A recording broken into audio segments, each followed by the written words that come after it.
Hello friends, welcome to Smile Talk Paramedical channel. Friends, good morning to all.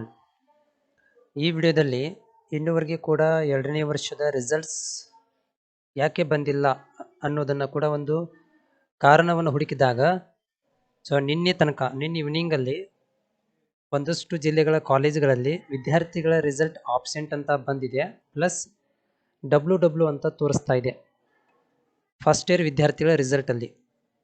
ಯಾಕೆ ಹೀಗಾಗಿದೆ ಅಂತಂದರೆ, first year ಮತ್ತು second ಇಯರ್ದಲ್ಲಿ ಭಾಳಷ್ಟು ವಿದ್ಯಾರ್ಥಿಗಳು ಎಕ್ಸಾಮನ್ನು ಬರೀತಾರೆ. ಅದೇ 3ನೇ ವರ್ಷದಲ್ಲಿ ವಿದ್ಯಾರ್ಥಿಗಳು ಕಡಿಮೆಯಲ್ಲಿ ಎಲಿಜಿಬಲ್ ಆಗಿ ಎಕ್ಸಾಮನ್ನು ಬರೀತಾರೆ. ಹೀಗಾಗಿ ಫೈನಲ್ ಇಯರ್ ರಿಸಲ್ಟಲ್ಲಿ ಏನೂ ತೊಂದರೆ ಆಗಲಿಲ್ಲ. ಆದರೆ ಫಸ್ಟ್ ಇಯರ್ ರಿಸಲ್ಟಲ್ಲಿ ಸಿಕ್ಕಾಪಟ್ಟೆ ಟೆಕ್ನಿಕಲ್ ಪ್ರಾಬ್ಲಮ್ಗಳು ಕಾಣಿಸ್ಕೊಂಡಿವೆ. ನಿನ್ನೆ ಈವ್ನಿಂಗ್ ತನಕನೂ ಕೂಡ ವಿದ್ಯಾರ್ಥಿಗಳದ್ದು ಆಬ್ಸೆಂಟ್ ರಿಸಲ್ಟ್ ಬರ್ತಾ ಇದೆ, ಆದರೆ ಇನ್ನೂವರೆಗೆ ಕ್ಲಾರಿಟಿ ಕೊಟ್ಟಿಲ್ಲ. ಇದನ್ನು ಒಂದು ಗಮನದಲ್ಲಿಟ್ಟುಕೊಂಡು ಪ್ಯಾರಾಮೆಡಿಕಲ್ ಬೋರ್ಡ್ನವರು 2ನೇ ವರ್ಷದಲ್ಲಿ ಕೂಡ ಸೇಮ್ ಪ್ರಾಬ್ಲಮ್ ಆಗಬಾರ್ದು.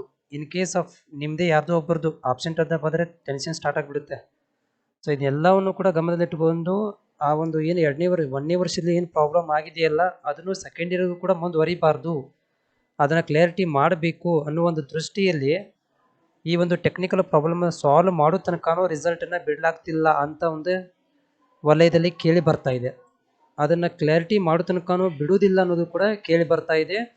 ಮತ್ತು ಮೂಲ ಇವರು ಕೂಡ ವ್ಯಕ್ತಿಗಳು ಕೂಡ ಏನು ಹೇಳ್ತಾ ಇದ್ದಾರೆ ಅಂತಂದರೆ, ಈ ಒಂದು ಟೆಕ್ನಿಕಲ್ ಪ್ರಾಬ್ಲಮನ್ನು ಸಾಲ್ವ್ ಮಾಡೋ ತನಕನೂ ಕೂಡ ನಾವು ರಿಸಲ್ಟ್ಸ್ಗಳನ್ನು ಕೊಡೋಕ್ಕಾಗೋದಿಲ್ಲ, ಯಾಕಂದರೆ ಅದು ಮತ್ತೆ ಪ್ರಾಬ್ಲಮ್ ಕ್ರಿಯೇಟ್ ಆಗುತ್ತೆ. ಅದಕ್ಕಿಂತ ಮೊದಲು ಆ ಪ್ರಾಬ್ಲಮನ್ನು ಸಾಲ್ವ್ ಮಾಡಿಬಿಡಬೇಕು ಅನ್ನೋದನ್ನು ಇವಾಗ ಗಮನದಲ್ಲಿಟ್ಟುಕೊಂಡು ಡಿಲೇ ಮಾಡ್ತಾ ಇದ್ದೀವಿ ಅನ್ನೋದನ್ನು ಕೂಡ ಕೇಳಿ ಬರ್ತಾ ಇದೆ. ಹೀಗಾಗಿ ಇನ್ನೂ ಸುಮಾರು ಲೇಟ್ ಆಗ್ಬೋದು, ಸುಮಾರು ಅಂತಂದರೆ ಇನ್ನೂ ಒಂದು ವಾರದ ಒಳಗಡೆ ಆಗ್ಬೋದು ಅಂತ ಒಂದು ಅನಿಸಿಕೆ ಇದೆ.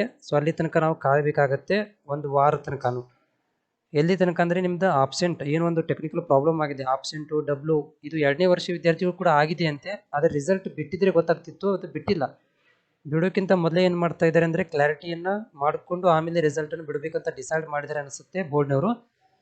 ನೀವು ಕೂಡ ಇನ್ನೂ ಸ್ವಲ್ಪ ಕಾಲಾವಕಾಶ ಕಾಯಬೇಕಾಗುತ್ತೆ. ನೀವು ಕಾಮೆಂಟ್ಸ್ಗಳನ್ನು ಹಾಕ್ತಾ ಇದ್ದೀರಿ, ಬಟ್ ನನಗೆ ಯಾವುದೇ ಕೂಡ ರೆಸ್ಪಾನ್ಸ್ ಮಾಡಲಿಕ್ಕೆ ಆಗ್ತಾ ಇಲ್ಲ, ಯಾಕಂದರೆ ಸ್ಪಷ್ಟತೆ ಬೋರ್ಡ್ ಒಂದು ಕಡೆಯಿಂದ ಕೂಡ ಇಲ್ಲದ ಕಾರಣ ನಿಮಗೆ ರಿಪ್ಲೈ ಮಾಡೋಕ್ಕಾಗ್ತಿಲ್ಲ. ಬಟ್ ಇನ್ನೂ ಒಂದು ವಾರ ತನಕನೂ ಕಾಲಾವಕಾಶ ಆಗ್ಬೋದು ಅಂತ ಹೇಳಿದ್ದಾರೆ. ಕಾದು ನೋಡೋಣ.